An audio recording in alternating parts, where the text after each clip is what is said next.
Hello everyone, how are you all doing? Today I've brought you a really great story. Leave a like and some hype to support the channel. I'm counting on you guys. Without further delay, let's jump into the story. A historic moment was unfolding. It was the closing stage of Epoch, the tournament known as the Path of the Strongest. On one side stood the immortal god of war, Lin Jai. On the other stood the sword prodigy, the sword saint Bailey. Great Wall. It was the final clash between two undefeated legends. The commentator questioned whether Lin Jai's overwhelming strength and flawless control could truly belong to someone so ordinary. Then the man clad in red armor charged toward his blonde opponent. The announcer shouted that his power was so immense he could defy the heavens themselves. That man was Lin Jai, known as the Immortal Battle Emperor. His class was Berserker, and he was ranked as the #1 warrior in Epoch. His precision was absolute. Every strike landed on critical points. He moved like a demon unleashed from the depths of hell. The system announced that the defense had been shattered. The one defending was Bailey Great Wall, a level 85 sword saint. He held the top position in the swordsman rankings. The commentator declared that Lin Jai now had a massive advantage and that Bailey had no way to retaliate. Bailey's health dropped to a critical level. The announcer fired up the crowd, declaring that the champion of the Path of the Strongest was about to be decided. Lin Jai stood before Bailey. He smiled and said he had won this time. He even extended his hand to help him back up. Bailey knew he had lost, but he couldn't accept it. He released even more power, gathering energy into a single point before letting it burst outward. He said that once he became stronger, all of Lin Jai's effort would amount to nothing. Bailey activated a cheating system. Lin Jai froze the moment he saw it. Bailey spent 500,000 yen to gain super speed. Still stunned, Lin Jai realized it was a cheating device. He blocked the first strike, but the next one landed. Bailey said Lin Jai was naive to believe that hard work could change fate. Lin Jai felt a chill as he realized Chang was moving far too fast, nearly impossible to track. Bailey appeared behind Lin Jai and spent 900 Ys to activate teleportation.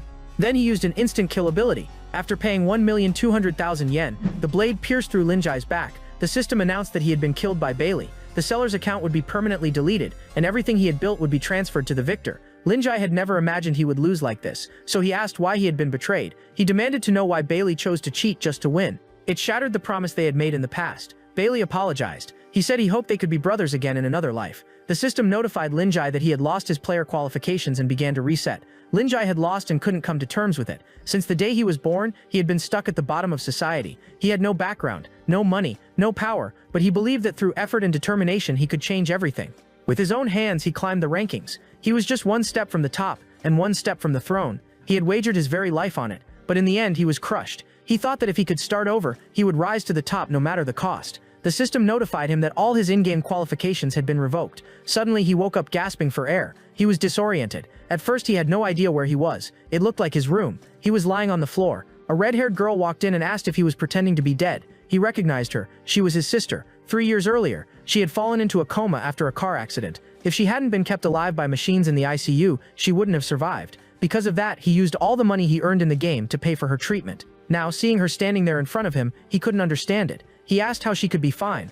She was supposed to be lying in a hospital bed. She grabbed him and shouted to their mother that he had gone crazy after staying up all night. She said he had been crouched in front of the TV waiting for the game's midnight release. Hearing that, he quickly asked for the year, month, and day. She replied that it was the day of Epoch's open beta launch, 5 years earlier. That was when he realized this was not a dream. He had truly been reborn. When Bailey betrayed him, all he felt was despair. He had never expected fate to grant him another opportunity. Both his life and the game itself had been reset. This time he swore he would reach the summit of Epoch using the money he had saved over 3 years of part-time work, along with the 100,000 he had borrowed from a loan shark. Now he could finally afford a virtual reality headset and begin again. Epoch was a fully immersive virtual reality MMORPG. As time passed, the game evolved alongside its players. It grew into an enormous phenomenon. It was an endless and enigmatic world, drawing everyone in with its high-quality virtual experience. Within that world he was known as the Immortal God of War. Through sheer skill and relentless effort, he rose to the top using only basic gear and ordinary abilities. Players admired his mastery, and he became one of the most respected figures among ordinary gamers. He was only one step away from becoming the strongest, but in the end, his closest friend Bailey succumbed to power. He turned into an enemy and betrayed him, preventing him from claiming the final title. That made Lin Jai wonder when the betrayal had begun and why it had happened, but he understood that dwelling on it now was pointless. What mattered was the chance in front of him, and this time he would move forward without regrets. He put on the virtual reality helmet and entered the game. The system asked him to choose a class to join players from around the world. As they explored this vast and unknown world, everyone started with no knowledge at all, forced to learn everything on their own. But he was different. He was a veteran from 5 years in the future. He knew that world better than anyone else. He intended to use that advantage to progress faster, grow stronger, and stay ahead of everyone. Now that he had been reborn, his resolve was even greater. This time, he would finish what he started. he would climb to the top of Epoch and become the strongest of all. He declared that the king of mechanical skill had returned in the starting village square. The crowd began whispering as they saw a warrior passing by. They couldn't believe that anyone was still playing that class, which sat at the bottom of the hierarchy. Someone even remarked that even a dog would shake its head in disapproval at the sight of him. Another person commented that he didn't even have a proper weapon, yet he walked with such arrogance as if he had something to show. When they called him poor, they were referring to Linjai, a level 1 human warrior with no title.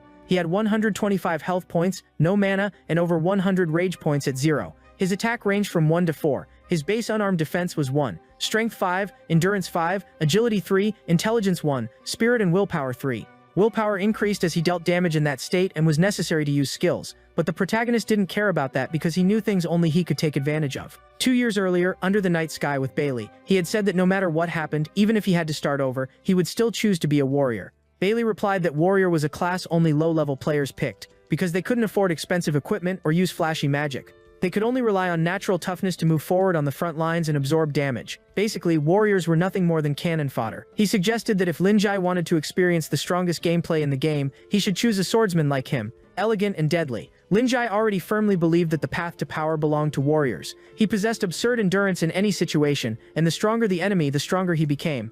Only by facing every crisis could someone earn the right to become the immortal god of war. At the time, he was level 80, a berserker warrior with the title of immortal god of war. He said that only a player who had gone through countless battles without ever dying could obtain that title. Bailey asked if he was sure that title would still exist after that day. That question led to a wager. Bailey asked what the bet would be. Linjai replied that even after starting over, he would still become the immortal god of war. In the present, he thought that a warrior's natural advantage was their high health pool. Even being poor, he wouldn't be killed by many bosses in a single blow. Additionally, by completing a quest, he could advance into a higher class within the warrior tree. The same path he had followed before until becoming a berserker, a class that converted health into pure combat power. Players who spend money only care about dealing higher damage or using the flashiest classes. Mages, swordsmen, hunters, and assassins have massive communities, so 9 out of 10 groups are made up of combinations of those damage-focused classes. With the unbalanced attributes of monsters early in the game, he doubted they could hold their ground, let alone stop and deal damage. Warriors, on the other hand, had a clear survival advantage from the very beginning.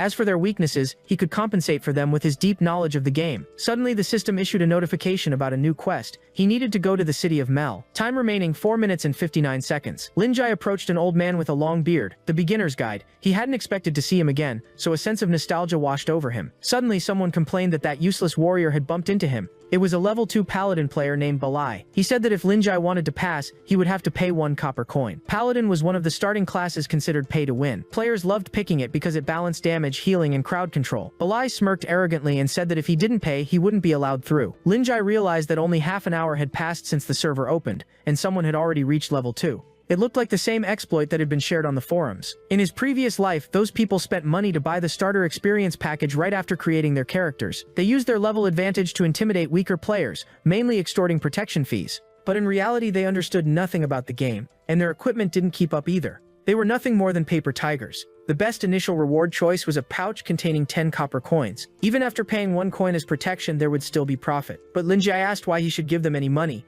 Balai threatened him, saying it was because he was stronger. Then he attacked, telling Linjai to delete his account and start over. Linjai grabbed his hand. Balai was shocked that he couldn't apply any strength at all. Linjai explained that grip amplification was an innate talent that increased finger strength and made it difficult to release a weapon once held. Right after that, he quickly activated disarm resistance. Balai was stunned. That so-called useless talent was being used against him. Linjai calmly said that was only what others believed. To him, it was the strongest talent.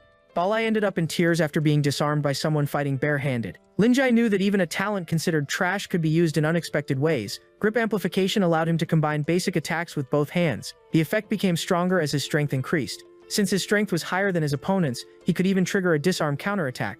And because Balai had been disarmed, it meant that the level 2 paladin had less strength than a newly created character. He hadn't assigned any points to strength, meaning he had no idea how to play. Balai didn't know that in the future, as talents evolved, grip amplification would become one of the strongest abilities in the warrior tree, known as Titan Grip. Its advanced form was a divine-level skill, allowing someone to wield a massive two-handed sword used to slay dragons with just one hand. But to unlock it, one had to choose grip amplification from the very creation of the character. The guards arrived and the crowd quickly scattered. Balai arrogantly declared that Linjai was finished for causing trouble in a safe zone and would be executed immediately. He even swore in the name of Holy Light that Linjai had attacked first. Linjai knew that the guards of the starting village, armed with halberds, could eliminate level 1 or 2 players in a single strike. He calmly admitted that he had hit him. Balai asked the guards to punish him severely, but Linjai explained that it had been self-defense. Balai froze as the guards stepped forward. He quickly told them to wait, claiming he was a VIP who had spent 100,000. Linjai pointed out that in a safe zone, whoever attacks first is considered the aggressor by the NPCs, and anyone who retaliates will not be punished, even if they beat the attacker badly. The guards immediately struck Balai.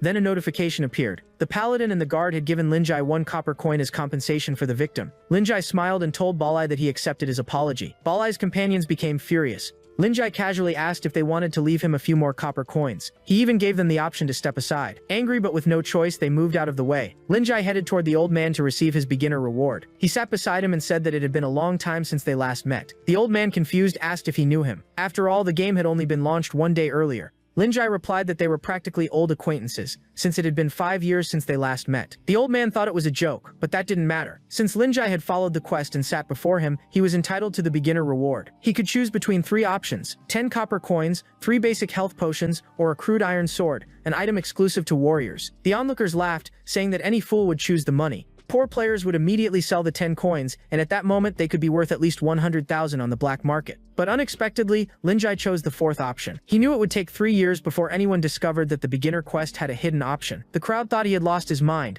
There was no such thing as a 4th choice. Then Linjai said, "The bonfire before dawn will fade twice." With that, he became the first to unlock the hidden reward. The old man was stunned. He asked where Linjai had heard those words. Linjai continued, "When the dark moon sinks into the eternal night, the forgotten will cross the slope of time and return. What rekindles in the ashes is the weakened flame of the ancient gods and the dawn of a new era." The old man stood there with his mouth open, completely speechless. Linjai then revealed the secret phrase that the old man himself had once given him. 5 years earlier, Linjai had received a hidden quest to protect his family. The old man began to cry, saying he didn't know how to repay him. After all, he was only an NPC, a beginner guide, and had no special rewards to offer. But he said that if Linjai ever needed help, he only had to say that phrase, and even if his identity changed and the system made him forget, he would still remember that Linjai had been his savior. The old man began to realize that Linjai was someone extremely important to him.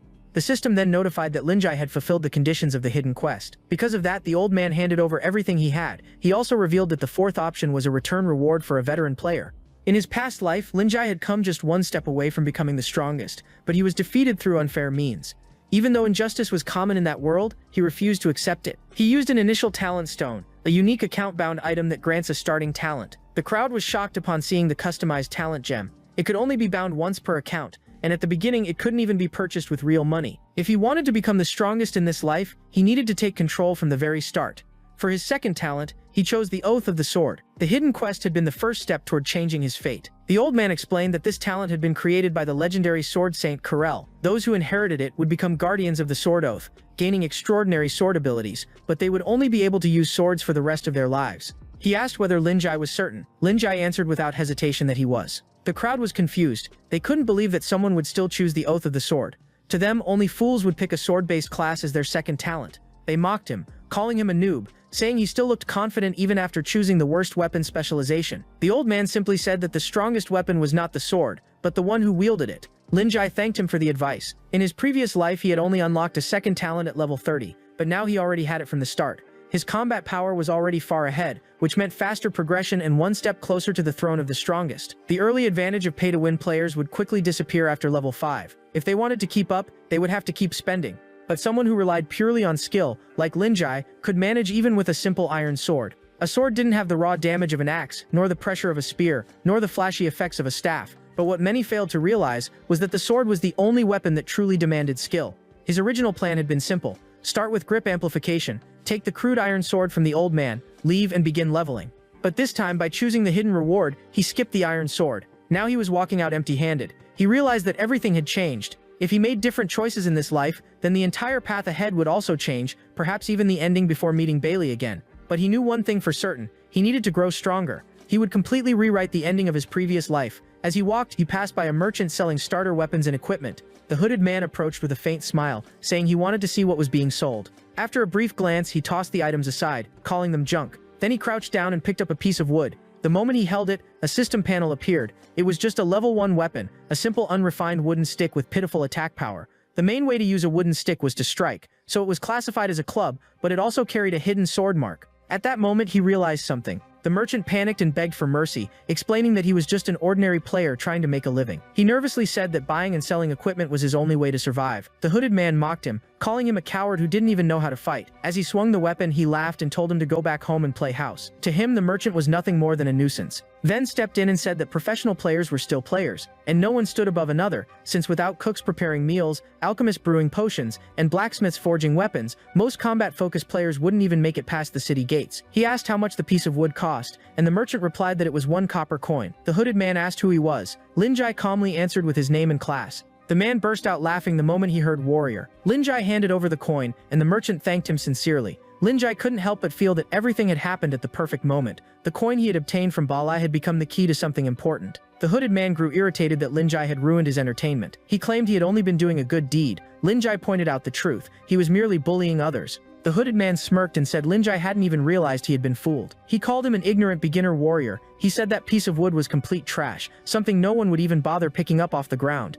Annoyed, he cursed and insisted the merchant was clearly a scammer, saying the items were so worthless he wouldn't even step on them. He said Linjai deserved to be tricked, then left with his companion. In every starting village, blacksmith shops were filled with pieces of wood. Even if they were free, no one paid attention to them. Only clueless beginners would buy them for a copper coin, thinking it was a good deal. This had become a classic scam when Epoch was released, but Linjai was no beginner. He was the immortal god of war, someone who had handled countless divine artifacts with his own hands. His instincts were not wrong. That piece of wood carried both sword and club attributes.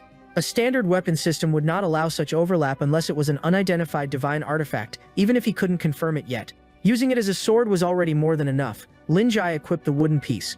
A status window appeared before him, showing his identity as Linjai, a returning player now at level 1, a human warrior without a title. His attributes displayed 125 health points, no mana, and a rage system at 0 out of 1 that increased during combat. His attack ranged from 2 to 5, slightly boosted by the wooden piece. While his defense remained basic, his stats showed 5 in strength and endurance, 1 in intelligence and spirit, and 3 in agility and willpower. Suddenly, a surge of energy burst outward, spreading across the sky like dark cracks tearing through the air. Multiple system alerts appeared announcing that the global demonic invasion quest had been activated. Everyone was ordered to defend the gates of the city of Mel against the demons and protect the Guardian Crystal. Linjai remembered that the city of Mel was located on a key front line of the Epoch continent and was one of the areas most affected by the plague. This caused the level 2 monsters outside the northern gate to transform into extremely aggressive demons that spawned without end. He also recalled that 1 year after the open beta began, the city of Mel completely vanished from the map, most likely destroyed by this same demonic army. The players became excited, since defeating monsters at the northern gate granted a large amount of experience,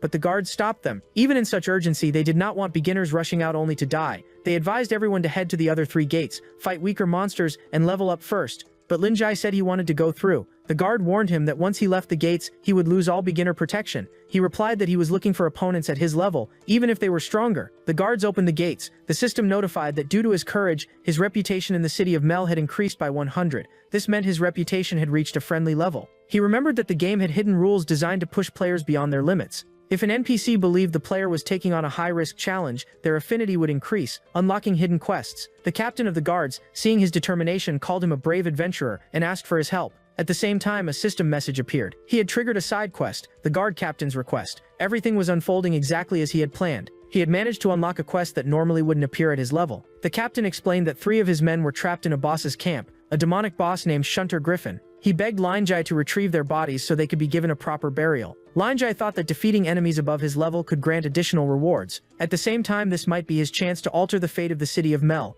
He told Captain Lance that what they needed was not merely to bury the dead. The real solution was to eliminate the beginner killer Shunter Griffin and completely clear the dungeon. He knew the boss had to be defeated by someone far below the recommended level, so he decided to keep his own level as low as possible before facing it. He was confident that with his skill and deep understanding of the boss's mechanics, he could defeat a divine level boss even while at level 1. The captain was stunned and asked how he knew the monster's name. Linjai stated firmly that he would rescue the trapped soldiers, defeat Shunter Griffin, and save the city of Mel, telling them to prepare for a celebration. The captain shook his head, saying it was impossible. Unless a miracle occurred, his men were already as good as dead. He asked Linjai to do what he could, and wait for an opportunity or an opening from the monster. Linjai simply replied that he was that miracle. Deep down, he understood the truth. This time there was no one he could rely on but himself. But in this life, he would use his own hands to change his destiny. Moments later, Linjai walked through the graveyard. He wondered if the entrance of the starting village had already turned into a river of blood. Then he caught the scent, and it confirmed everything. Epoch had been designed with brutal difficulty,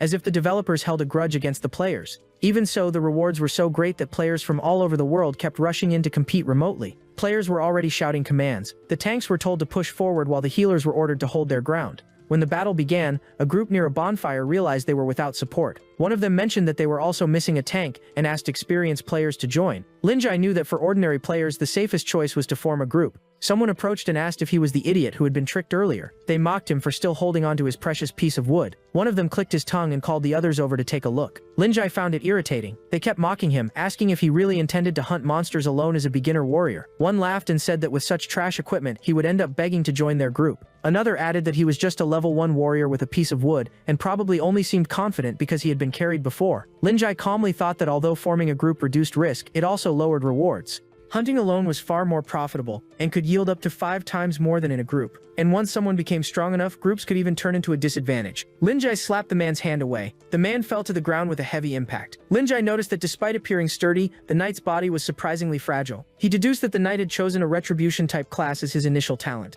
The knight could use holy flames and seemed powerful at first glance, but the cost was losing 2 points of strength and having a body as fragile as paper. It was essentially giving up everything that made a knight strong on the battlefield, especially in close combat. Linjai called him a ghost fire knight who only hid behind the team. To him, the man was nothing more than a coward. Suddenly a system alert appeared, warning that a demon had detected them. At the same time, a shadowy creature with glowing red eyes emerged from the darkness and locked its gaze on them. Another alert showed that the demon's aggression was focused on Linjai. Seeing this, the man immediately ran away. While fleeing, he laughed and mocked, saying he hadn't expected that and that the demon would send him back to the city for free. Linjai understood instantly. The man had deliberately drawn the monster's attention and redirected it toward him. Even so, compared to Balai, this one at least had some brains. When the demon charged, Linjai moved without hesitation. He knew that defeating a level 2 demon alone wouldn't be enough to level up, so he decided to use it as a warm-up on the way to his real objective. Watching from a distance, the others were confused, asking why he wasn't running away. They assumed he was too scared to react. Linjai's eyes sharpened as he focused in silence, saying he could see it. What he meant was that he could see the trajectory of the attack. When the demon swung its weapon, he dodged with ease, triggering a perfect dodge notification. He reflected that a true warrior only grows stronger by facing death. By placing himself in danger, he could draw out the full power of his body. Simply by constantly challenging peril, he could become the strongest in this life. He struck the monster, landing a critical hit of -10 as the demon roared in fury. A system alert appeared, informing that the demon had entered a rage state, increasing its attack by 50%. The knight shouted in panic, warning that the monster was charging an attack and that advancing now would be suicide. But instead of backing away, Linjai calmly judged that it was still not enough. When the attack came, he moved closer instead, determined to push himself past his limits. He pressed forward again, spotting the perfect opening, moving exactly as he had planned, and struck once more, landing a critical hit of -10. The monster let out a scream of pain as the blow pierced through its body, blood spraying from the wound. Linjai was surprised when his attack was interrupted, yet he did not hesitate. He advanced again, closing the gap even further. He kept going without stopping, unleashing a rapid chain of strikes. Each blow landed with precision, tearing into the demon one after another, leaving it no chance to react. A system message appeared, confirming that he had single-handedly defeated a demonic warrior, earning an additional 100 experience and 5 copper coins. Looking at the fallen body, he thought that surpassing one's limits was the correct way to play. Meanwhile, the others stood frozen, unable to believe what he had accomplished using only a piece of wood. They asked if that was truly possible for a level 1 beginner. The knight tried to make sense of it, convincing himself it must have been luck, that all the critical hits were coincidences, otherwise he could not explain what he had witnessed. A man asked if Linjai was a closed beta player, then said that such a level of skill could not be achieved without hundreds of hours of practice. He proposed forming a team, saying he needed someone experienced by his side. Without hesitation, Linjai refused, saying he had no interest, but the man assumed he was heading toward Chanter Griffin. He knew that a group of 5 people was required, and they already had 4 members. Only one was missing. A system notification appeared, showing that he had received an invitation from Hex to join the group, but he remained silent. Hex tried to persuade him, offering to split the profits equally. Linjai pointed out that although 5 people were recommended to face Chanter Griffin, it was not a strict requirement, which made Hex uneasy as he asked if he truly intended to go alone. He said that in a dungeon like that, relying solely on one person's skill would not be enough. He tried to convince him further, explaining that the reward for the first defeat of the boss included a special title and rare equipment. He added that no group with fewer than 20 members was attempting the dungeon, and that their team had the best chance of all. He even said Linjai was lucky they were willing to accept him. One of them warned that in Griffin's second phase, it would summon elite monsters. Without a tank, they would not be able to withstand the attacks, and would be wiped out instantly. Hearing this, Linjai pointed out that what they truly needed was a tank, and by coincidence, he was a warrior. Hex quickly tried to cover it up, telling him not to misunderstand. He claimed they valued him and believed his strength was worthy of joining their team. Then, with an awkward smile, he added that it definitely was not because they lacked a tank and had no other choice. But Linjai saw through everything. They only wanted to use him as cannon fodder to draw the boss's attention. That kind of trap was obvious. Hex asked what he thought, and Linjai accepted the invitation. A system notification appeared confirming that he had joined Hex's group. He remembered that dungeon boss battles adjusted both difficulty and rewards according to the number of participants. If a full group of 5 entered, the boss would switch into full combat mode. In return, defeating it would grant exclusive rewards. He knew that once the hidden quest was completed, Griffin would be permanently removed. After that, its rewards would vanish forever in this life. He wanted to reach the top and grow stronger. The reward from this dungeon was the most crucial step for his early development. Of course, he was determined to seize this one opportunity and take everything for himself. Linjai stood at the entrance of Shunter Griffin's dungeon after clearing the monsters along the way. Bodies were scattered all the way to the entrance. The group criticized him, saying he was wasting strength before even entering the dungeon. They pointed out how difficult it was to obtain potions early in the game, implying that he was being careless and reckless. One of them remarked that the drop rate was terrible, saying that even after killing 100 monsters, one would only get 2 copper coins. He added that obtaining a green grade item was nearly impossible unless someone relied on a pay-to-win package. They continued, saying that the number of players who managed to get green equipment on the first day of the server could be counted on one hand. Suddenly, a system notification appeared, stating that the piece of wood was seeking a host. One of them interrupted, saying that players could not use monster weapons. That was called an unusable drop. The man explained that if it were easy to pick up and sell monster weapons, the game's economy would collapse on the very first day. Linjai ignored them and checked what that host requirement meant. He wondered whether the piece of wood intended to merge with a monster's weapon. A system message appeared, and the branch of the world tree began fusing with the weapon in his hand, emitting a radiant glow. The transformation was completed, and he obtained the demonic shard sword. The new weapon applied a bleeding effect on critical strikes.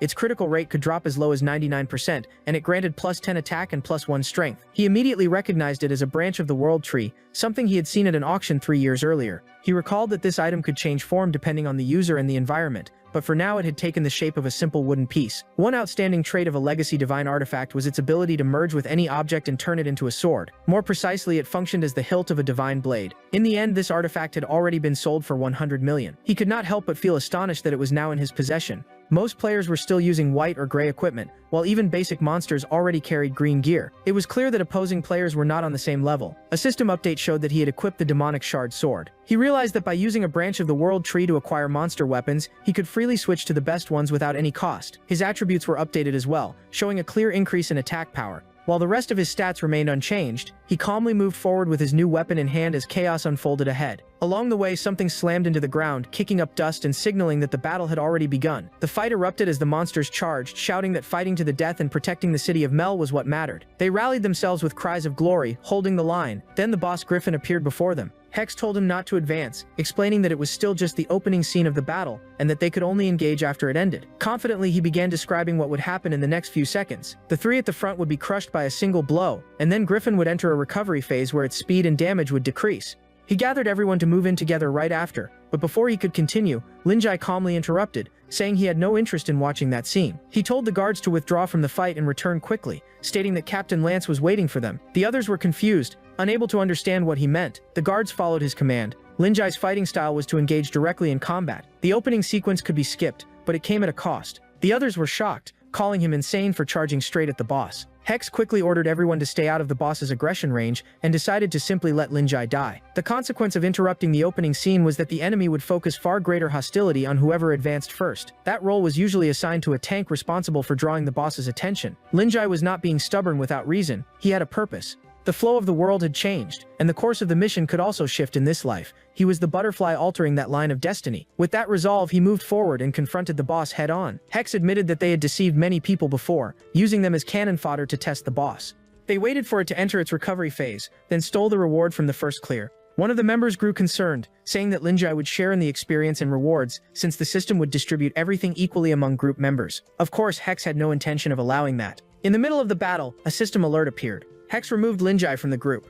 Linjai blocked the next attack. He had just confirmed his suspicion that they were luring beginners to their deaths in order to reduce the difficulty of the boss fight. They believed that Shanter Griffin, already difficult even with 5 people, would be impossible for a level 1 player to defeat. But they had miscalculated. He was not a beginner. He unleashed his power and declared himself a warrior reborn from hell. His presence alone shook the battlefield, leaving his enemies stunned as they faced him. A powerful strike swept across the area, tearing through the air with a thunderous sound. Hearing that, Hex and his group froze, unsure if they had heard correctly. It sounded as if something had been torn apart. Linjay advanced without hesitation, shouting for the enemy to face him head-on. With explosive speed, he swung his weapon. Each strike landed with crushing force. As he fought, he urged his sword to become sharper, further amplifying his power. A system effect was activated, increasing his attack while wielding the blade, making each strike even more devastating. As they watched the fight, the group was stunned to see that the boss's health had actually decreased. They realized he was not at a disadvantage. He was holding his ground and fighting the boss on equal footing. The battlefield erupted when Shantar Griffin released a surge of dark energy, signaling a shift in the fight. A system alert confirmed that the boss had entered its second phase. Empowered by the transformation, Shantar Griffin launched a far more violent and powerful assault against him. Linjai positioned himself in the most dangerous spot. Even as the dark energy advanced, he remained composed, ready to face it without retreating. The others watched in shock, thinking he had gone mad for attempting to block a charged attack from a boss. They were convinced he would die and began preparing themselves, believing it would soon be their turn to step into the battle. A massive explosion occurred as the attacks collided, sending a shockwave across the entire area. It was Shantar Griffin's strike. Amid the explosion, Linjai stood firm, confronting everything head-on. He acknowledged that to others, choosing the warrior class, something many believed had no future, seemed unbelievable, yet they simply refused to understand. He said that not everyone in this world is born with the right to choose. He recalled that 5 years earlier, before the game's release in his past life, professions were determined by how much money a player had. Only the wealthy could select high-tier damage classes. Players without money had no real choice. They were pushed into unpopular support roles or treated as expendable cannon fodder. He remembered hearing that the warrior class had only been available for a short time at launch,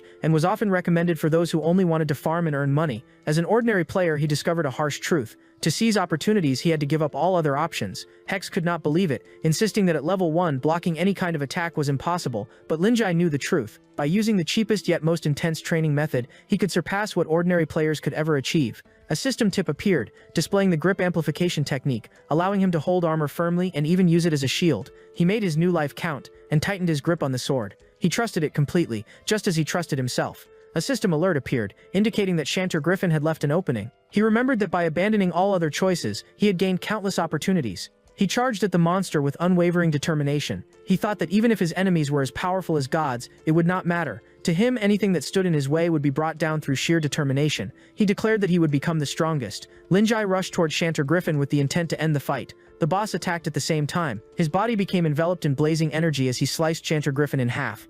The system notified that he had defeated the boss. He landed slowly on the ground. With his current attributes, he realized it was still difficult to withstand the boss's heavy attacks, but thanks to the warrior's health advantage, a small portion of HP still remained. The system notified that he had defeated the level 5 boss, Shantar Griffin, receiving a bonus of 500% experience and 2,350 experience points. He also advanced to level 2. Linjai, a human warrior, still had no title. His health stood at 145 points with no mana, and rage at 0 out of 1. His basic attacks generated rage, while skills consumed it. His attack ranged from 13 to 14, with an additional equipment bonus of plus 12, defense 11, strength 8 plus 1, intelligence 7, agility 4, constitution 1, spirit 1, luck. Hex could not believe what he was seeing. He could not accept that Griffin had been defeated before even completing the second phase. The system announced that the limited time mission had been completed. Linjai was the first player in the domain of the gods to defeat Shantar Griffin. His reputation in the city of Mel increased by more than 200, and his personal reputation surpassed 300. Since Shantar Griffin had been defeated by an unranked player who completed the quest for whom the bells toll, the boss and its demonic legion would disappear permanently from Epoch, restoring peace to Mel. Shantar Griffin's body began to glow intensely. Hex insisted that Linjai must have used some kind of bug, calling the victory unfair. He ordered his companions to grab the items on the ground, saying that since they had come together, they still deserved most of the rewards, even without fighting. But one of the members said he could not pick anything up. The system notified that he lacked the required qualification. He panicked, confused about why he could not claim the rewards. Then they realized the truth. Shantar Griffin had been completely defeated by Linjai. Shocked, they connected the dots and realized that Linjai had been removed from the group shortly before the boss died. Hex shouted in frustration, saying that the items no longer had anything to do with them. A golden item appeared, the golden coin of Shantar Griffin, a legacy divine artifact. It granted a powerful protective effect, capable of blocking a fatal attack once and repelling enemies when it shattered. Linjai did not expect it to be so small. He casually extended his hand and summoned the loot to himself. The coin spun through the air in a brilliant glow, flying straight toward him. The man who had tried to grab the items cursed as he saw them fly away, complaining angrily and asking why Linjai got to keep everything. Hex tried to calm Hulk, saying it didn't matter. Even if Lin Jai took everything, they would quickly come up with a new plan. According to the game's rules, a player who died would lose all the loot obtained in the past 24 hours. So they decided to kill Lin Jai to reclaim Griffin's rewards. Hulk hesitated, recalling that Lin Jai had defeated Griffin alone and that his strength far exceeded expectations. The marksman used a skill to analyze Lin Jai's condition and saw that his health was at only 3%. Confident, he concluded that even a light hit would be enough to finish him. Hex ordered everyone to switch to PvP mode. The plan was to let Lin Jai enter the dungeon first and kill him inside, ensuring he would not make it out alive. They approached quietly from behind. Lin Jai was checking his items. By defeating the boss, he had earned 100 copper coins and a large amount of alchemy materials. The final value of a copper coin was 12,000, making the total 1.2 million. He had made a fortune in a single day. Hex approached with a fake smile, offering sarcastic congratulations and admitting that he truly had skill. Lin Jai's tone turned cold as he accused him of betrayal for removing him from the group. He said it was already too late for apologies. Hex quickly changed his attitude, pretending they had always trusted him and that they had not interfered because of his strength. He praised him for defeating a boss designed for 5 people on his own, calling it impressive. He added that he and the others also deserved some credit. A system warning appeared, stating that Lin Jai had suffered a severe injury before returning to the safe zone. His maximum health was drastically reduced, and all his attributes were cut in half. He said he had already uncovered his background, and that this was the end for him. He reminded him that the people he was dealing with were part of the infamous Hex villain gang. Their rule was simple: kill monsters and players alike. They cooperated, but they also betrayed. The archer aimed his weapon at Lin Jai. While Hex said it was time to hand everything over, the archer fired a powerful arrow. Lin Jai recognized the eagle eye skill, which greatly increased accuracy, practically guaranteeing a hit in open areas. He realized the archer had intentionally missed, so he asked what they meant. Hex made it clear. It was not just Griffin's loot. He wanted everything: the piece of wood, the equipment, and all that Lin Jai possessed. He added that if Lin Jai begged for mercy, he might spare his life. With a cruel smile, he said he wanted to strip him completely so everyone could witness his humiliation. He began laughing, imagining Lin Jai as a warrior with nothing, a poor man who thought he could reach the top through luck and by exploiting the boss's weakness. To him, Lin Jai was nothing more than a fool at the bottom of society. But Lin Jai had no intention of allowing that. To him, they were merely obstacles on his path to becoming stronger. He said he would step over them without hesitation and keep moving forward. They were not even worth remembering. With a confident smile, he challenged them to attack him if they had the courage. That was exactly what he wanted. Since he refused, they moved in to kill him. The archer activated Eagle Eye, and Lin Jai used the bell. He blocked every attack. The impact created a powerful explosion. Hex's group grew irritated at the divine artifact left by Shunter Griffin. Hulk asked what that golden bell did, wondering if it granted invincibility. Lin Jai replied that it was not invincibility, only giving him a brief moment to breathe. Hulk mocked him, asking what difference a single second would make. Lin Jai answered that improving a skill only took 1 second. After that, he could crush all 3 of them completely. The system notified that he had used a skill point to learn an exclusive warrior ability, Last Breath. When on the brink of death, he could activate it to recover a small amount of health. If he was in a critical state or surrounded by enemies, it would restore a large amount of health, even exceeding the warrior's maximum limit. The archer was shocked to see his health fully restored. They could not understand how he had done it. He had even overcome the limitations of his severe injuries. Lin Jai asked if they wanted to witness the power of hell. The mage told the group not to panic, pointing out that Lin Jai's sword was still stuck in the ground and ordering them to attack. Lin Jai moved forward. Hex was frozen in shock. Before he could react, the archer was struck by a powerful punch and sent flying. Hex and the mage were stunned by his speed. On top of that, he had killed the archer with a single blow.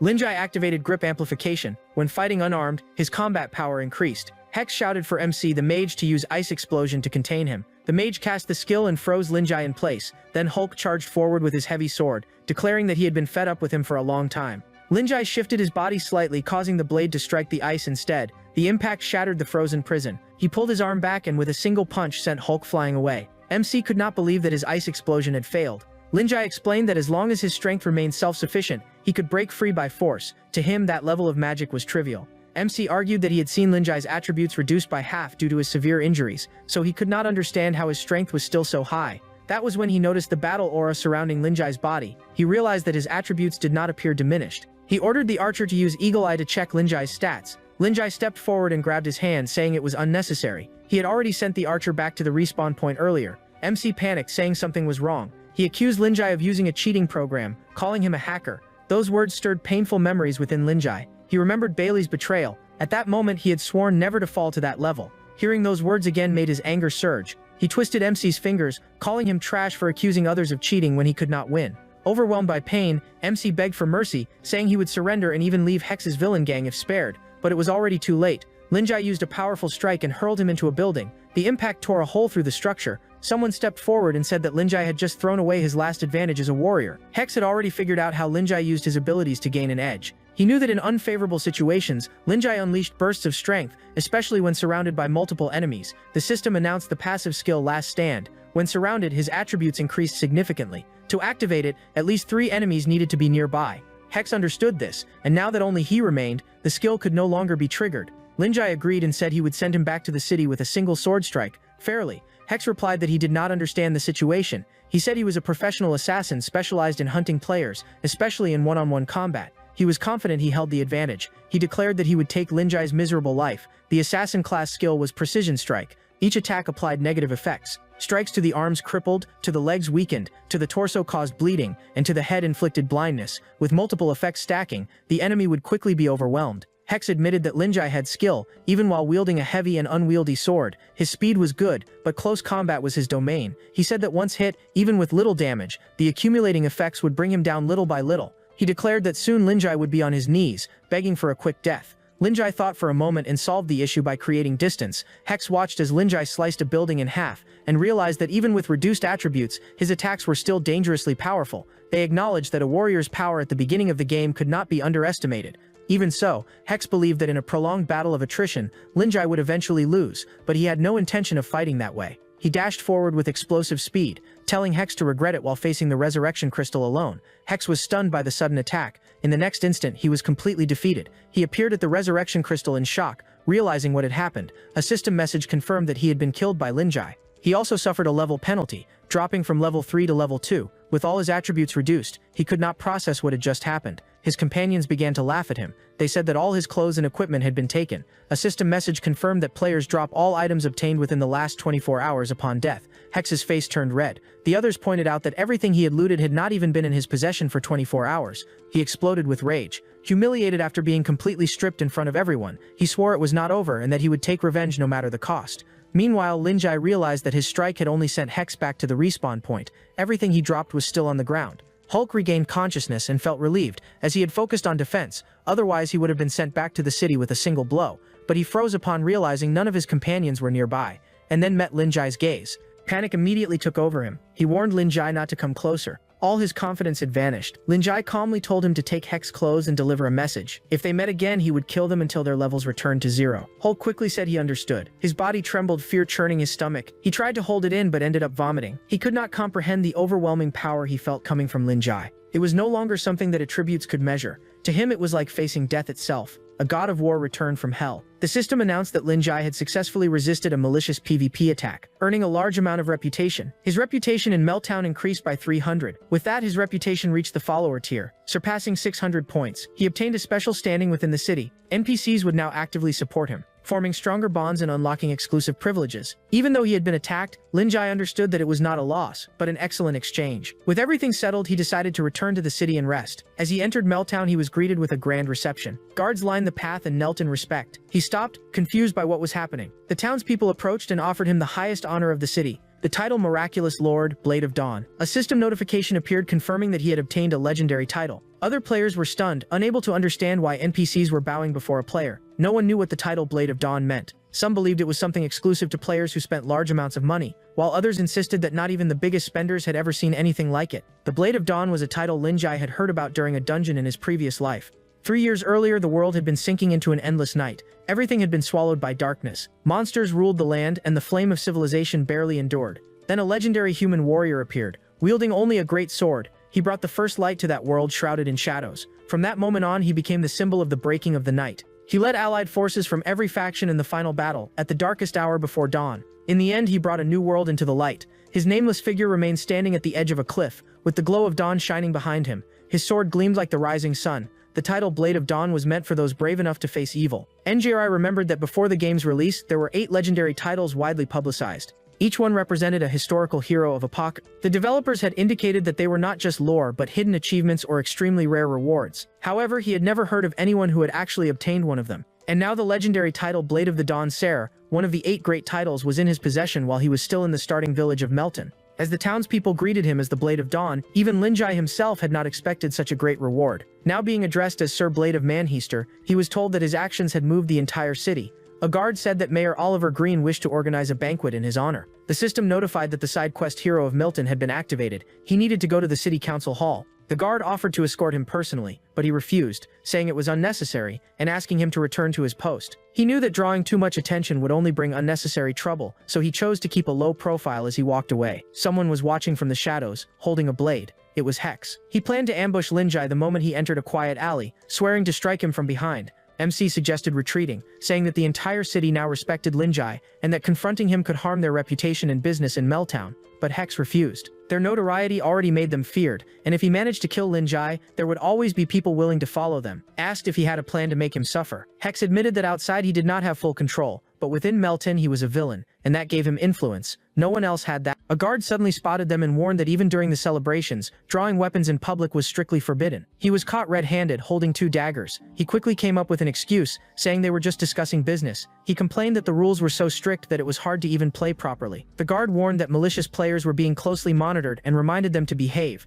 especially since he already had a record. When the guard walked away, he smiled with disdain. Even Melton had its dark side. In a low voice, he murmured Linjai's name, making it clear that he was not finished with him yet. Meanwhile, Linjai arrived at the City Hall building and went straight to the mayor's office. Without hesitation, he opened the door and stepped inside. As soon as he entered, the mayor immediately recognized him as the Blade of Dawn and greeted him with a wide smile. He welcomed him warmly, saying that he had finally arrived. The mayor sincerely thanked him, saying that the nightmare that had haunted the city for years had finally come to an end. He was relieved that Shanter Griffin had been completely eliminated. He praised Linjai's actions, saying that he had not only saved the city, but also countless lives. To him, it was a historic achievement, worthy of being remembered. Linjai recalled that in his previous life, Mayor Green had been an intimidating NPC, likely due to years of constant battles against demons that had worn him down both physically and mentally. But in this life, the mayor seemed much better. Even his personality had changed. Linjai realized that this was because he had intervened earlier and altered the outcome. To honor his courage and kindness, the mayor made a formal proposal on behalf of the townspeople.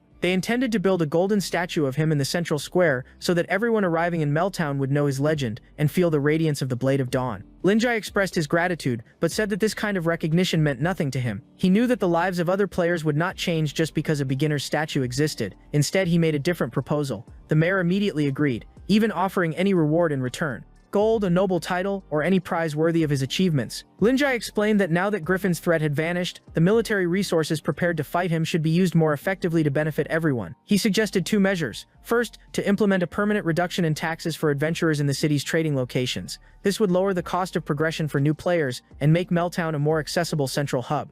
Second, to strengthen the city's security and patrols to prevent future threats, ensuring peace for both residents and travelers. The mayor was deeply moved. Unlike others who sought fame and power, Linjai genuinely cared about everyone. Impressed by his vision, he agreed immediately and promised to put the plan into action. Suddenly, a system announcement echoed throughout the city. From that moment on, the tax rate on all transactions in Meltown between players and NPCs was permanently reduced by half. This was a reward for the exceptional contributions of a beginner hero. The city erupted in excitement. Players were stunned to learn that taxes had been cut in half. Some believed that only wealthy players could cause such a change. Others felt relieved that they could finally afford basic items like potions. Voices of gratitude spread through the streets, praising Meltown and thanking whoever had made it possible. Seeing this, the mayor grew emotional. He said that Linjai had truly brought the light of dawn to the city and won the hearts of everyone. As a personal gesture of gratitude, the mayor handed Linjai a key. It belonged to an empty 2-story house on the outskirts of the city, and he explained that although it was simple, the place was peaceful and overlooked the windmill fields. He then handed over a brass key along with the property deed, officially granting the house to him, and asked Linjai to accept it as a reward. The mayor invited him to settle in Meltown and make it his new home. Linjai was stunned. The system notified that he had obtained the first independent player-owned property in Epoch, the residence overlooking the windmills. His name was now recorded in the city's history. He could hardly believe it. He now owned property in Epoch, something that had previously been completely unattainable in a game controlled by an advanced and constantly evolving AI. It felt so real that it resembled a second world. Land scarcity was a fundamental rule. It was not like games where wealthy players could buy everything or make NPCs serve them. Every piece of land already had an owner, whether it was a system-controlled city, a native tribe, or even extremely powerful monsters.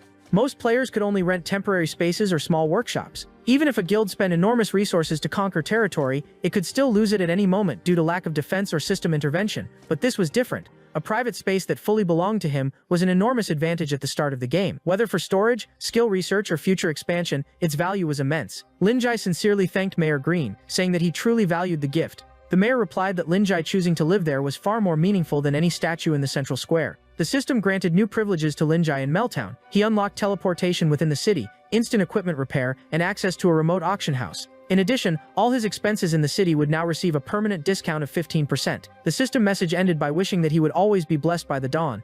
Linjai smiled as he walked through the city, enjoying the benefits, and decided that it was the perfect moment to restore his equipment. He wanted to restock everything. Suddenly, a system notification appeared. He had been pickpocketed and lost 100 copper coins. A figure in a red cloak appeared, smiling, clearly satisfied with the theft. Linjai immediately grabbed the cloak and demanded that it be returned, but in the next instant she vanished into the air. Linjai clenched his teeth, irritated at being robbed in broad daylight. He realized that Melton still needed stronger security, and without wasting time he ran after her. They ended up in a dark alley. Linjai told her to stop running. There was nowhere left to escape. She smirked and said he was mistaken. That place was her territory. The figure revealed herself as someone from the understreets, a low-level rogue, an elite street fighter of level 3. More men emerged from the shadows, blocking his way out. Linjai recalled that Melton still concealed a darker side. One prominent figure stood out, the overseer of the understreet, Xia Lian. She assessed him with a smile, noting how well-informed he was, even suspecting that he might be a closed beta player. In his previous life, Linjai had already been targeted by these understreet NPCs more than once. He knew exactly how it operated. Getting straight to the point, she stated that someone had paid for his life and that he had been marked for death. Linjai quickly evaluated the possibilities. So far, he had only offended 2 parties, Bale and Hex from the villain gang. He asked who wanted him dead with a knowing smile. She replied that he already knew, so there was no need to say it. Linjai smirked, saying that Hex no longer had the courage to face him directly and could only rely on others. She shrugged and explained that she was merely an NPC who handled transactions for players. Grudges were irrelevant, it was simply business. She then gave the order to kill him. The men behind Linjai moved in. Linjai drew his sword and charged into battle. The clash erupted through the narrow alley. In an instant they were defeated. Xianlian raised an eyebrow, clearly impressed. Linjai asked if she wanted to try next. She hesitated, calculating that robbing him now could turn into a bad deal if something went wrong. The payment she had received might not even cover her men's medical costs. Seeing the situation clearly, she ordered a retreat. Even together, they were no match for the Blade of Dawn. She calmly added that even NPCs calculate profit and loss when doing business. She decided to send a message to Hex through this encounter. Her report would state that she had tried her best, but the pressure had been too great, leaving her no choice but to withdraw midway. Before leaving, she waved and mockingly called him Little Blade of Dawn. She also said that if he ever visited the understreet again, he could mention her name. Suddenly, he interrupted her. His expression turned cold. She turned back slightly annoyed, pointing out that she was already letting him go. Instead of backing down, he demanded the pouch of copper coins she had stolen. She reminded him that she had already shown mercy by sparing his life. Amused, she said he still dared to negotiate after that. To her, that pouch was simply the price of his survival, but to Linjai, it was money he had earned through his own effort. A heavy aura began to emanate from his body as he said that she also made money with her own abilities. He raised his sword, declaring that he would take both the bounty and his money back. Linjai rushed forward, their blades collided, but in the next instant his sword snapped in half. She calmly said that she wielded a weapon of destruction. Nem narrowed his eyes, sensing that something was off. In his past life, she had only been an ordinary merchant in the NPC-run black market. Back then, she had even offered to lend him money to buy a new weapon, simply because she found him good-looking. Now she seemed completely different, which made him wonder what had changed this time. He clenched his fists. Even fighting bare-handed, he was ready. He would not let her escape so easily. She noticed that he was trying to provoke her, but that tactic seemed outdated to her. Even so, she was not in a bad mood, so she did not mind exchanging a few blows. With a cunning smile, she called her men and ordered them to begin the understreet's welcome ceremony. The crowd roared like fanatics, shouting that their leader was invincible. Filled with confidence, she charged straight at Linjai. Linjai was caught off guard but managed to dodge at the last second, losing only a strand of hair. She attacked again. He blocked the kick with his forearms. That girl was starting to irritate him. He quickly realized that she was truly strong. He lunged forward, and their fists collided at the center. She tried to kick him again, but he dodged. She praised his quick reflexes, attempted a low strike, but he grabbed her wrist in time, tightened his grip, and raised his fist. She froze for a moment, then immediately broke free. She told him it was time to end his struggle. Her punch struck the wall, cracking it. The impact nearly hit his face. She found it interesting. Without a blade, she could not bring him down. He asked if she still thought it was worth continuing the fight. From that point on, she would lose more than she would gain. She stood still, stunned, then began to laugh. Now she truly found him interesting. She lost all interest in fighting. She returned his pouch, knowing she had already wasted too much time. She called her men, and they all left. He muttered that she was a strange woman, and noticed that the pouch seemed different. For a moment he thought she had used some kind of illusion. Then he looked inside and froze. There was an eye along with a message from her. She said it was a meeting gift, and that she hoped to work with him in the future. He frowned, confused about the meaning of the gift. The eye suddenly glowed and shot straight into his own eye. He dropped to his knees, struck by a sharp and unbearable pain. Suddenly, the system announced that he had obtained a rare divine artifact, the Eye of True Vision. It looked like a dried eyeball, somehow connected to an ancient fallen god. Even abandoned, it granted him a powerful ability, allowing him to see through illusions and reveal the truth. He had not expected a reward like that. It was something he had never even heard of before. Now he could not help but think that this version of Melton was far more interesting than he remembered. Later at the market, he looked around in search of something useful. A man selling black stones caught his attention. He stepped closer and examined the goods. Black stone was the most basic mineral in Epoch, commonly used by players who spent all their time mining to obtain magic. Crystal ore veins had collapsed countless times because of this. Over time, the material had piled up into mountains and warehouses. It took up too much space and was not even worth selling. Recently, it had become nothing more than junk, something people practically gave away for free. Suddenly, the Eye of True Vision activated. He had not expected it to trigger on its own. Then he noticed something among the pile of stones. One crystal looked different from the rest. The eye completed its assessment. It was a starlight stone. Linjai was stunned. He had not expected the Eye of True Vision to be so powerful. He had found a treasure just by glancing around. Linjai decided to secure the item first and study it later. He asked the vendor if it was for sale, and the man happily said yes. The seller tried to make small talk to please him, and inwardly Linjai thought the man was a complete fool. Deep down, the vendor never imagined that a useless piece of stone could earn him a single copper coin. He felt lucky. Linjai crushed the gem, revealing the starlight stone hidden beneath its outer appearance. It was something that a normal appraisal could never detect. He was not surprised that it had been mistaken for a worthless stone and discarded as trash, but now he knew that if he sold it directly to an NPC, it would be worth far more than 100 copper coins. He remembered that the starlight stone had another special use when broken down. It could be turned into a rare material for alchemy. He wanted to maximize its value, so he decided to try alchemy. In the world of Epoch, players had a great deal of freedom to choose professions and lifestyles. Many became focused on such paths, like blacksmiths and gem craftsmen, making it their primary class. The early levels of these professions were easy, almost like an extension of real life, serving as a break from combat. Because of that, most players tried one or two. However, there was one lifestyle profession that was different. Not only was it difficult to enter, but the process itself was dangerous. A small mistake could cause an explosion and kill you instantly. That was alchemy and its curse. He opened the interface and decided to first check the current prices of alchemy products. The list showed that a standard health potion cost 10 copper coins, with a purchase limit of 1 bottle per day. If he followed the official crafting recipe, the material cost would exceed the selling price by more than 1 copper coin. He saw that moonlight moss cost 2 copper coins, 2 sunflower nectars cost 5 copper coins, the hemostatic herb cost 1 copper coin. While clean water and crystal medical vials were practically worthless, just by looking he knew it would result in a loss. In addition, alchemists generally had a high failure rate, often around 60%, making production even more expensive. Because of this, the real cost of crafting was nearly double the market price. That was why most players avoided alchemy. The more they invested, the more money they lost. But since he had already lived in this world for years before, he knew hidden recipes for certain potions. Originally, even knowing the recipe, he could not create it. He lacked the most important material, the powder of the starlight stone. Now, this unexpected discovery gave him the perfect opportunity to profit. Meanwhile, someone was spying on him and noticed that he was buying something again. The other spy said not to worry, and just follow him in secret, hoping to profit from whatever he was doing. Since Linjai had the title of Blade of Dawn, they assumed he understood the system's economy well from the closed beta. One of them saw that he had bought a black stone at the previous stall, so he bought one as well. The other became convinced and bought the entire stock. Ironically, the vendor began to wonder if he had sold the black stones too cheaply. He bought enough crystal medical vials and basic materials, such as fresh grass leaves. It was enough to produce 10 standard health potions. Then, using the rare material, he successfully created a perfect starlight stone powder. One of the spies wondered what he had just crushed, and his companion called him an idiot. He assumed it was the black stone Linjai had purchased, and that he was trying to craft high-quality items using black stone as the main material. They decided to copy him. They crushed the black stones in their hands and obtained moonbone powder and blue forage dust. Originally, grass leaf essence could only be turned into a weak herbal juice. Buchi poured the essence into the vial. After that, he added the starlight stone powder, which acted as a catalyst. The weak mixture was instantly enhanced, but the transformation did not stop there. The spies watched him walk toward the fountain and assumed he was about to perform some kind of high-level ritual. To them it made sense, since such a process should require a proper setting. As they observed, they tried to figure out what he was doing. To their surprise, Linjai simply filled the vial with water, and the liquid inside turned green. The system notified him that he had obtained a standard health potion. Linjai felt satisfied. Its appearance matched the ones sold in shops, and the effect was identical as well.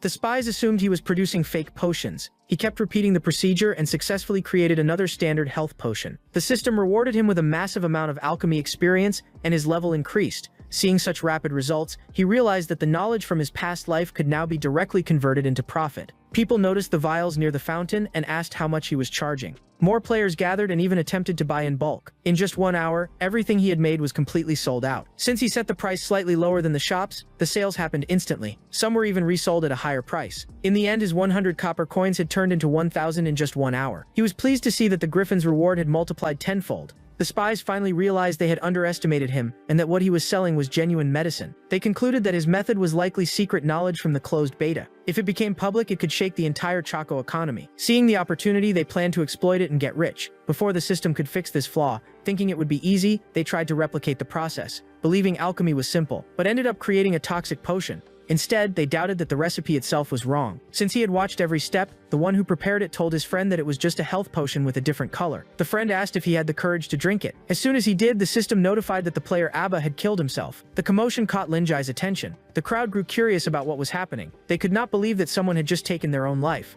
But Linjai knew they had attempted alchemy blindly without understanding the formula and had suffered the curse of alchemy. All he could do was wish the guy better luck next time. Moving on to his next plan, he needed to log out and deal with his newly acquired wealth. Linjai exited the game at his home. He removed the VR helmet while calculating the exchange rate, noting that 1 copper coin was worth 10,000. Before logging out, he had already exchanged 50 copper coins through the trading platform. Shortly after, he received confirmation that 5 million won had been deposited into his account, and he was impressed by the speed. Suddenly, he heard someone entering. A group of men stormed into the house demanding payment and making threats. His mother and sister were caught off guard. They said the payment was not yet due, since the month had just begun and the deadline was at the end of the month. The gang leader admitted that he had originally planned to collect at the end of the month, but he had lost 1 million in Epoch and was now threatening them. He warned that if he did not receive the money immediately, things would turn ugly. Linjai's mother apologized, saying she still did not have the money. She begged for a few more days. The leader did not believe her. Then they grabbed Linjai's sister. The mother called out to Toshi, her daughter. He held the mother back and made a disgusting remark about her daughter, treating her as something to be sold, leaving her terrified. They tried to resist while he mocked her son for hiding instead of helping, calling him useless. He even suggested that the boy should go out and do manual labor. At the very least, his organs could be sold for money. He was startled when someone asked if it was 1 million. Is that right? Then I'll transfer the money. Tell me if this is enough. They laughed, thinking he was bluffing, until they received a notification that 1 million had arrived in their account, and they froze. One of the thugs told the boss to check the account. Linjai calmly asked if it was enough. She asked if he had robbed a bank. His mother asked where he had gotten the money. The gang leader began to realize something. As his subordinate confirmed the payment, it became clear that it was real. The leader grabbed him by the collar. He knew this kid was just a useless, reclusive gamer. There was no way he could have 1 million. Linjai told his mother to go inside while the thug demanded to know how he had done it. Linjai replied that he was just a player, so of course he made money by playing. The leader became furious. He had lost 1 million while Linjai had just earned that amount. He declared that the money Linjai had sent was not a debt payment, but compensation for his own losses in the game. Linjai knew it was pure extortion. The man tried to grab Linjai, but Linjai quickly caught his wrist and twisted it. The man was shocked by his speed. Linjai said he was not only good at playing and twisted the man's arm even harder, making him scream. The man could not believe that this was the same useless gamer. Linjai calmly stated that he was indeed that very person. The other men began to grow uneasy, but the boss ordered them not to move. He was already shaking as he begged to settle things peacefully. Linjai felt disgusted hearing the man call him brother. The man sensed the overwhelming presence coming from him. To him, it felt as if a demon had returned from hell. Linjai asked if he still intended to extort him. The man hurriedly said it was all just a misunderstanding and that he was only trying to make a living. He added that there was no need to make things worse. Linjai had already paid. They had no reason to cause trouble. Then he begged to be released. He asked his men if they agreed. Of course, they followed their leader. Linjai ordered them to leave the house immediately. They ran out without hesitation. Toshi and their mother watched them leave. Toshi even shouted after them, saying they had no manners and that if she saw them again, she would beat them. The men quickly replied that they would not dare come back. Then Toshi turned to her brother and demanded an explanation. Linjai was confused and asked what he needed to explain. She pointed out that a millionaire had suddenly appeared in their home. That made him nervous. He thought about how to explain everything without worrying his family. Linjai reflected on how fortunate it was to be reborn this time. His sister was healthy and alive. In his previous life, his father had died and his sister had been seriously ill, leaving the family buried in debt. He had been forced to carry the burden of the entire household. He went around with his resume in hand. People told him to come back later and wait if an opportunity appeared. Back then, finding a job was difficult, and the life of an ordinary person was harsh. He struggled to secure stable work and could barely survive. Until one day, he came across a mascot inviting people to play Epoch. They said it was an endless world filled with mysteries and riches waiting to be discovered. He could even earn money just by playing, and that was the true reason he had started. He felt a bit embarrassed to admit it. He had only been a rookie warrior. Then a leader from a gold farming group approached, as they needed someone who was not afraid to die. They said each attempt would pay 2 copper coins. He did not hesitate and accepted immediately. Every fight he entered felt like he was standing at death's door. As long as he stayed alive, he could make money. The leader soon noticed that Linjai was unusually hard to kill and pointed out that he always survived until the end. To others, it seemed suspicious, as if he were cheating. Linjai said nothing. Seeing his effort, the leader gave him an extra copper coin. He told him to keep working hard and supporting the group. Linjai felt shaken by constantly facing life and death situations. His combat skills gradually improved. Over time, he became strong enough to survive on his own, even defeating bosses solo when necessary. As he grew stronger, he developed a new belief. He realized that becoming the strongest did not depend solely on money, but that skill and technique could make it possible. With that mindset, he chose the path of becoming the strongest. This also allowed him to earn money while protecting others. What mattered most to him was that he had decided to become the strongest. Later in his journey, he met a good brother who fought beside him and shared the same goal. It was Bailey Great Wall. They agreed to become the strongest in their own ways, relying only on their own strength. Then they entered a confrontation to determine who was stronger. People spoke of Linjai as the immortal war god. He was only called upon for the most dangerous team battles, but those who witnessed him knew his skill far exceeded the norm. It was something no ordinary player could match. Starting from nothing, he climbed step by step through pure skill. His strength was built entirely on technique, far above that of ordinary players. Because of this, his income grew, and his family's situation improved significantly, until something changed. The battle agent Pinnacle told him he should give up, but he could not accept that. He believed he had the strength to compete with the best. He dreamed of reaching the peak of Epoch and standing at the top, and more than that, the prize could cure his sister's illness. He asked why he should lose. The agent explained that this so-called pinnacle competition was controlled by money. As someone from a humble background, he had no chance against players backed by wealth. His defeat had already been decided from the beginning. Moreover, his opponent was his good brother Bailey. Losing to him would mean helping him achieve his goal, but Linjai believed Bailey would never betray their promise. Since Bailey knew his reason for becoming a player, he felt the right thing was to fight with everything he had. He decided to become the strongest. He was ready to risk everything just to defeat Bailey. Even as a commoner, he chose to challenge fate and rise through his own strength. Deep down, he believed that as long as he kept moving forward, he was on the right path. The agent warned him that if he did not agree, those with capital would find a way to force him to quit. So they suggested that instead of falling from the top, he should take the opportunity to retire. He thought about the difference between them. Bailey could fail time and again and still rise back up thanks to his strong backing. But for someone like him, a single failure meant the end of everything. He had no second chances. At that moment, he answered a call, already sensing that something was wrong. When he asked his mother what had happened, her voice trembled as she said the hospital had stopped the treatment due to lack of money, and his sister's condition had suddenly worsened. She begged him to give up, saying that suspicious men dressed in black were watching at the hospital. Hearing this, he dropped the phone, completely shaken, and broke down at the thought of his sister. Toshi asked if he was crying, trying to calm him down. He forced a smile. She said he was acting strange and doubted he could really make that much money from the game. He said yes, explaining that he had opened a mysterious box and sold a piece of equipment for an extremely high price. He said they could finally live a better life. Seeing this, she became excited and ran to grab the VR helmet to play as well. He shouted that minors were not allowed to play. Everyone has their own reason for becoming a player. Some do it for glory, others for dreams, and some simply to escape reality. As for him, his reason was simple. He wanted to become stronger. People at the bottom are tough enough to survive and are used to trading their lives for money, almost like monsters. No matter how bad things get, they keep moving forward. But the truth is, there is always a reason for someone to keep living. For him, it was simple. He wanted to become the strongest, because only the last one standing can protect what matters most. That was why he chose to become a player in this life. He wanted to become the strongest, but he still needed to buy a few things first. So he went to an official Epoch store, Dimensional IT.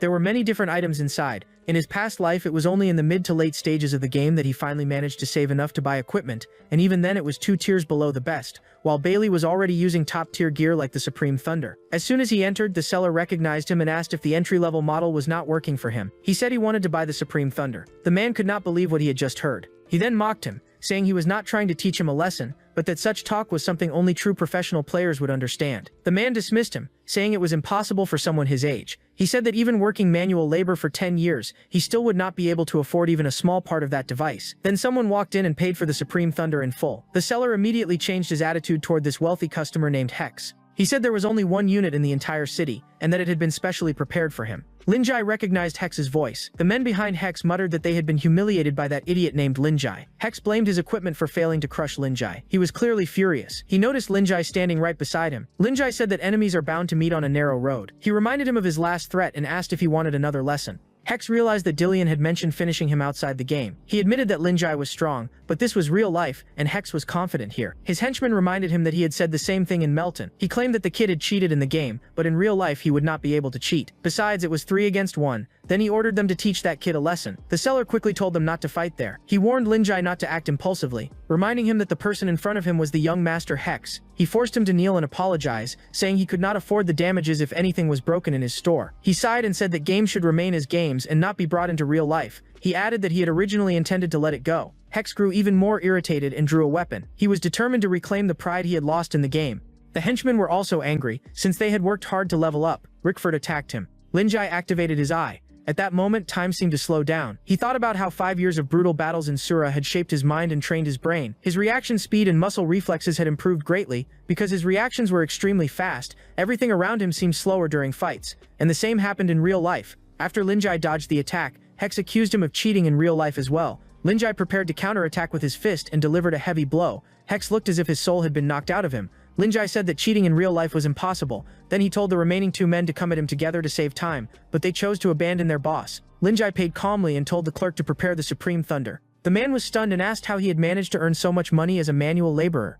Linjai simply replied that his balance was sufficient. He left the store carrying a box in his hands but then noticed someone waiting for him. It was a large man with green hair. He recognized him as Hulk from the game. He asked why he had not attacked when his companions did. Hulk stammered, struggling to express himself, then suddenly said he wanted to become stronger. Linjai found that somewhat amusing. He introduced himself as Hank of the Retribution Knight, and begged the Blade of Dawn to accept him as a disciple. Linjai said he had no intention of taking on disciples, and turned to leave, but Hulk grabbed him and said that from the moment he saw him fight like a war god, returned from hell, he realized Linjai was a true powerhouse. Hank admitted that he had chosen the Flame of Retribution talent because he was afraid. He said he feared fighting others, getting hurt, and taking on real responsibilities. He added that all his flashy but useless effects were just a way to hide his cowardice. He admitted he was a failure. Now he truly wanted to become stronger and someone powerful like Linjai, so he begged once more to be accepted as a disciple. Linjai apologized and said that for now he had no plans to accept disciples. He then thought that the other man still did not understand what truly mattered. Even so, he added that perhaps in the future he might consider it.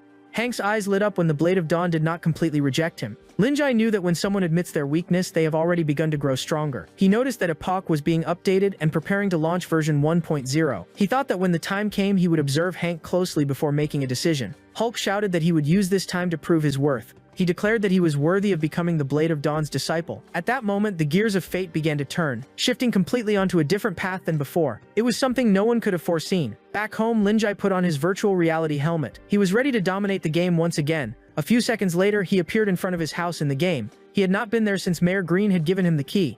Then he realized that the update had set his default login point to his own house. He turned the key and said he had returned. He was welcomed as Lord Blade of Dawn. A system message appeared, stating that the update had unlocked the home renovation feature, allowing him to modify it freely. It also said that the land within a radius of 500 meters was now his personal territory. The system explained that the higher his reputation in Epoch, the more land he could obtain in the future.